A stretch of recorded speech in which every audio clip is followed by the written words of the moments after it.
এক বাদশার বিশাল একটা বাগান ছিল।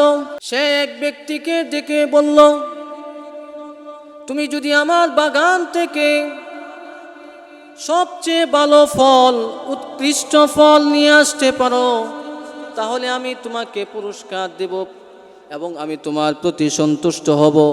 তবে একটা শর্ত আছে। কি শর্ত?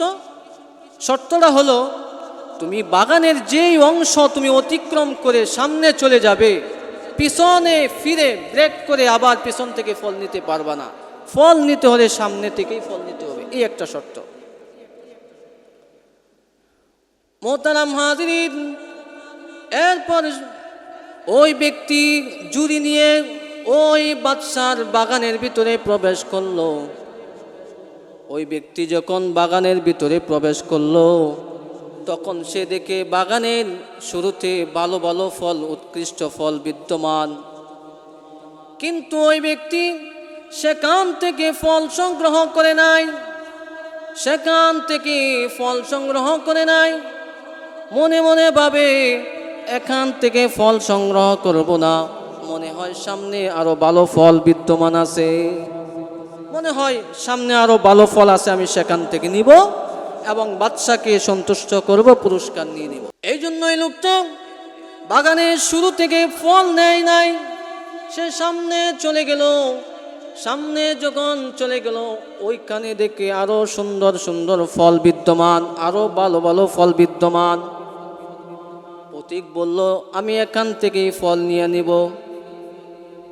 কারণ এখান থেকে যদি আমি ফল নিতে পারি, তাহলে আমি বাদশাকেও সন্তুষ্ট করতে পারবো, পুরস্কারও নিতে পারবো।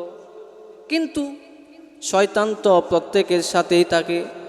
শয়তানে মনে মনে বলে, এখান থেকে কেন ফল নিবে, সামনে মনে হয় আরো ভালো ফল পাওয়া যাবে, সেখান থেকে ফল নিবে, আরো ভালো ফল পাওয়া যাবে।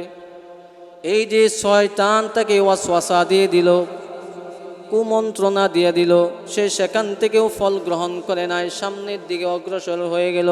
সামনের দিকে যখন গেল, ওই সামনের দিকে দেখি আরো ভালো ভালো ফল এখানে বিদ্যমান, আরো উৎকৃষ্ট ফল এখানে বিদ্যমান।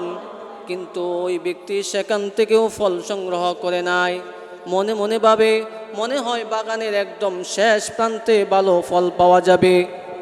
এই জন্যই সে সেখান থেকেও ফল সংগ্রহ করে নাই, বরং বাগানের শেষ প্রান্তে চলে গেল। এরপরে ওই লোকটা যখন বাগানের শেষ প্রান্তে চলে গেল, বাগানের শেষ প্রান্তে যাওয়ার পরে যখন দেখলো ওইখানে কোনো ফল থাকবে তো দূরের কথা, গাছ, কোনো গাছই নাই। ওই বাগানের শেষ প্রান্তে কোনো ভালো ফল থাকবে তো দূরের কথা, কোনো ভালো গাছই নাই। এরপরে লোকটা মাথায় হাত দিয়ে বলতে লাগলো, কাঁদতে লাগলো, আহা কি করলাম, আমি যদি বাগানের শুরু থেকে ফল নিতাম, তাহলে আমি বাগানের শুরু থেকে যদি ফল নিতাম, তাহলে উৎকৃষ্ট ফল নিতে পারতাম, বাদশাকে সন্তুষ্ট করতে পারতাম, পুরস্কার নিতে পারতাম। সেখান থেকেও নিলাম না, যদি দ্বিতীয় স্থান থেকে নিতাম, সেখান থেকে নিতাম, বাদশাকে সন্তুষ্ট করতে পারতাম। তৃতীয় জায়গা থেকেও যদি নিতাম, তাহলেও সন্তুষ্ট করতে পারতাম। চতুর্থ জায়গা থেকেও যদি ফল নিতাম, বাদশাকে সন্তুষ্ট করতে পারতাম এবং আমি পুরস্কার নিতাম। কিন্তু আমি শয়তানের কুমন্ত্রণায়, নিজের দুঃখায় সেখান থেকেও ফল নিলাম না। আর মনে মনে ভাবলাম, মনে হয় সামনে আরো ভালো ফল পাওয়া যাবে, সামনে আরো ভালো ফল পাওয়া যাবে। এই ভেবে ভেবে আমি বাগানের শেষ প্রান্তে আসলাম, কিন্তু এখানে এসে দেখলাম আমি কোনো ফলই পাইলাম না। এই বলে লোকটা কাঁদতে লাগলো, আফসোস করতে লাগলো। মুহতারাম হাজিরিন, ঠিক তেমনিভাবে আমাদের হায়াত, আমাদের জিন্দেগিটাও এমন একটা বাগানের মতন, আমাদের জীবনটাও এরকম একটা বাগানের মতন। আমরা ইচ্ছা করলে আমাদের প্রতিটা দিন, প্রতিটা সেকেন্ড এক একটা বাগানের অংশ।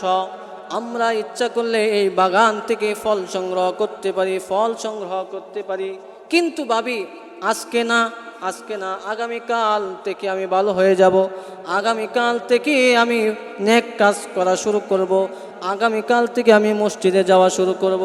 আগামীকাল করতে করতে, সামনে করতে করতে একদিন মৃত্যুর দুয়ার, একদিন মৃত্যু আমাদের দুয়ারে এসে হাজির হয়ে যায়। তখন তখন কাউকে ওসিয়ত করার মতন কোনো সুযোগ থাকে না। আমরা আগামীকাল করতে করতে করতে এক সময় শেষ হয়ে যায়, নেক কাজ আর হয় না। এই জন্যই রাসূল বলেছেন, হায়াতাকা কাবলা মৌতিক, তুমি তোমার মৃত্যুকে, তুমি তোমার হায়াতকে গনিমত মনে করো। হায়াতাকা কাবলা মৌতিক, তুমি তোমার হায়াতকে গনিমত মনে করো, তুমি তোমার হায়াতকে গনিমত মনে করো। কাবলা মৌতিক, মৃত্যু আসার আগে। আমার আপনার হায়াত যতদিন আছে, আমরা ইচ্ছা করলে এখান থেকে ফল সংগ্রহ করতে পারি, মানে নেক কাজ করতে পারি, নেকি অর্জন করতে পারি। কিন্তু আমরা ভাবি আজ না কাল, কাল কাল করতে করতে মৃত্যু আমাদের কাছে এসে ধরা যায়। এই জন্যই রাসূল বলেন, হায়াতাকা কাবলা মৌতিক, তুমি তোমার হায়াতকে গনিমত মনে করো। কাবলা মৌতিক, মৃত্যু আসার আগেই তোমার হায়াতকে গনিমত মনে করো।